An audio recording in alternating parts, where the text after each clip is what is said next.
Right, so Lindsay Hoyle, the Speaker of the House of Commons and a guy now as famous for being allegedly under the thumb of Keir Starmer, due to that now infamously sabotaged ceasefire vote, as he is for being generally weak and not having the authority to maintain order in the Commons for very long.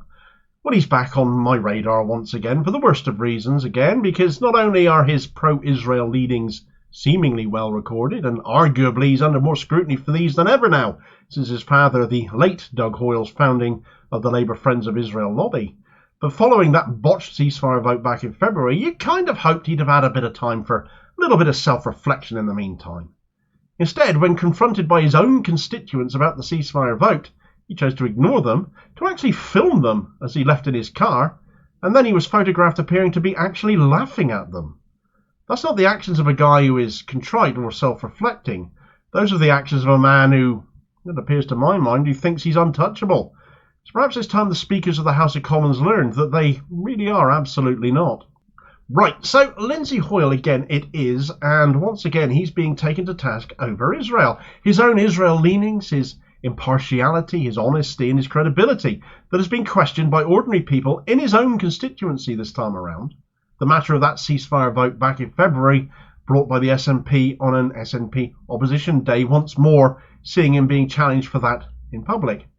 Just to cast your mind back to what exactly happened previously, which sets the tone for where we are now, some 3 months later nearly as we are, the SNP were bringing a ceasefire vote as an opposition day motion. They only get 3 of these opposition day debates versus Labour, for example, who get 17 of them. So to use one of their very few, very precious days to call for a ceasefire in Gaza, this was a big deal and it made the news appropriately. But they got well and truly shafted when it came down to the votes. Rules, you see. House of Commons standing orders are rules, and Standing Order 31 relates to opposition day debates, where to give the relevant party its say on the day, the rule is, according to that standing order, that their motion will be heard first, in the event that the government lays down an amendment to it. And if the government lays down an amendment, no other opposition parties get to bring an amendment themselves, because by convention, their amendment would have to be heard before the motion. No good on an opposition day debate, because the relevant party, in this case the SNP, could see their motion being amended before they even get to bring it. It's their day, it's one of their few days for opposition day debates, hence the need for exceptional rules on these occasions. This got set aside arbitrarily by Hoyle, apparently after Keir Starmer leant on him. That is the allegation. The official line is that Starmer convinced him somehow, no details have ever been given, but the allegations are that Starmer threatened Hoyle, that Labour would withdraw support for him following the next general election, where the Speaker once more must be selected, and Hoyle would quite like to stay in his post. What we ended up seeing was a blatant breaking of convention, therefore, and the rules that govern these things. For a start, to set aside a standing order, which can be done, should require a vote to actually do it, though, and there was none taken. Hoyle took it upon himself to set aside the standing order, again adding weight to having been lent on. Adding further fuel to the fire that this was a blatant stitch-up was the fact Hoyle justified this at the time as an attempt to broaden the debate when no such thing was needed, and it broke rules to do so. Therefore, it should not have been permitted, however he might have felt personally about it. However, his story is inconsistent, because when he was dragged back to Parliament to justify this decision after the vote, both the SNP and the Tories were absolutely incensed at what Hoyle had done. He hid behind allegations of an apparent terrorist threat to MPs, which we've still seen no evidence for. Now, MP safety is, of course, a valid concern. Of course it is. We elect these people to represent us. They should be safe in order to carry out their jobs, whether you agree with what they do or say on one bill or one law or one incident that's happening in the world to another. 2 MPs have, after all, been murdered in recent years. So, of course, we take it seriously.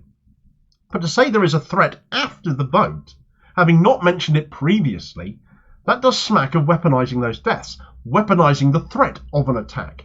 Why, after all, did Hoyle just not say this up front as his justification? Because surely all parties would have completely understood if that was the case. Broadening the debate doesn't remove such a threat if it is indeed credible. And how does Starmer fit into the picture then? If the threat was genuine, Hoyle surely ought to have just called all party leaders in to discuss the matter beforehand. But that didn't happen either. All we know is that Keir Starmer went to him, Starmer admitted as much that he went to see him, and all of a sudden rules ended up being broken, with Starmer apparently leaving the chambers afterwards, turning to Hoyle and saying thank you. This incident has continued to follow Hoyle, it seems, quite justifiably, because he hasn't answered for it. Because on Friday, just a couple of days ago at time of writing, back in his own constituency of Chorley in Lancashire, this happened. Why don't you want children to stop being killed, Mr. Hoyle? I'm not touching anyone. Mr. Hoyle, why don't you want children to stop being killed? Do you know children are being blown to bits?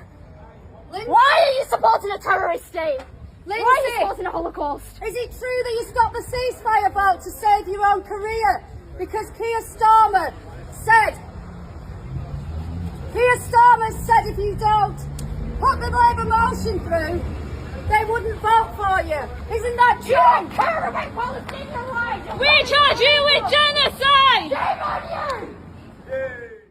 There's nothing quite like engaging with your constituents, is there?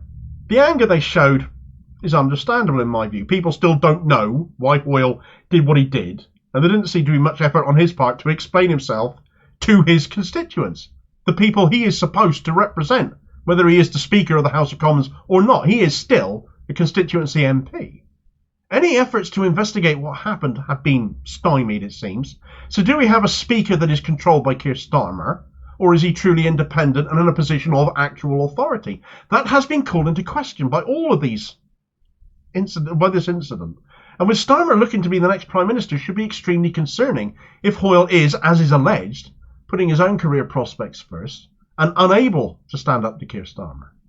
Instead of engaging with his constituents, Hoyle hurriedly got back in his car, but not before taking some photos of those demanding their parliamentary representative, he himself, answer to them. What plans do you have for those then, Lindsay?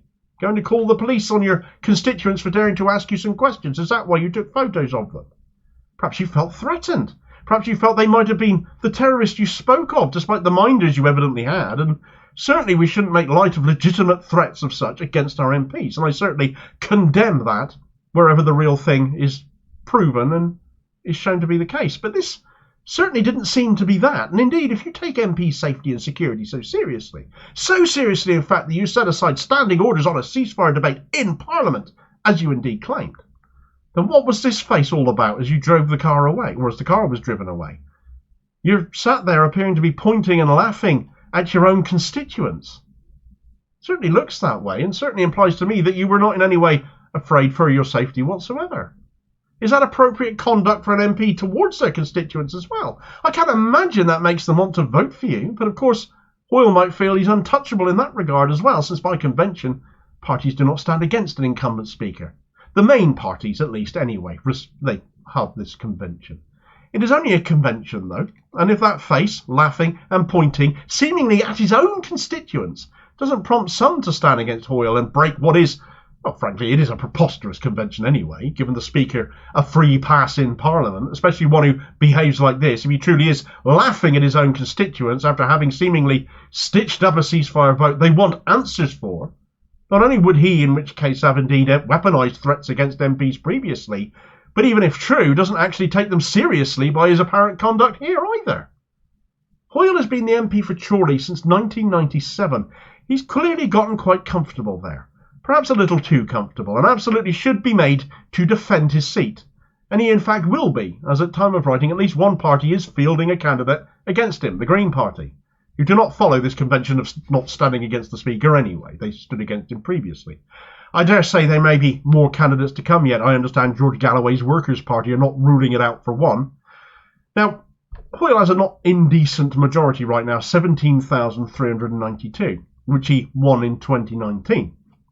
And that was his first election as Speaker of the House of Commons, and therefore only had a Green and a former Brexit Party candidate who ran as an independent, who stood against him at that point. All the main parties, as was their convention, they didn't stand against him.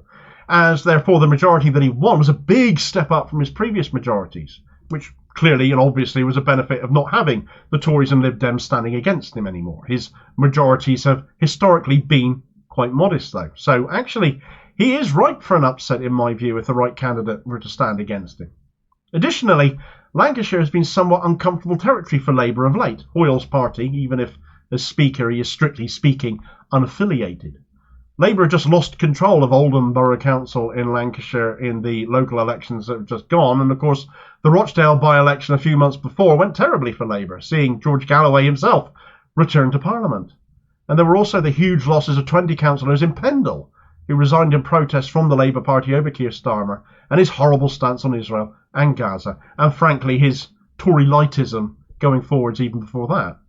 For a traditional Labour heartland, there is significant discontent across Lancashire, it would appear. And Starmer aside, Hoyle is in no small part bringing more of that down on himself with his actions here towards people who wish to hold him to account. Yet despite being their elected representative, speaker or not, he doesn't seem keen on letting them do that, and in fact appears to find the idea of them being able to rather funny.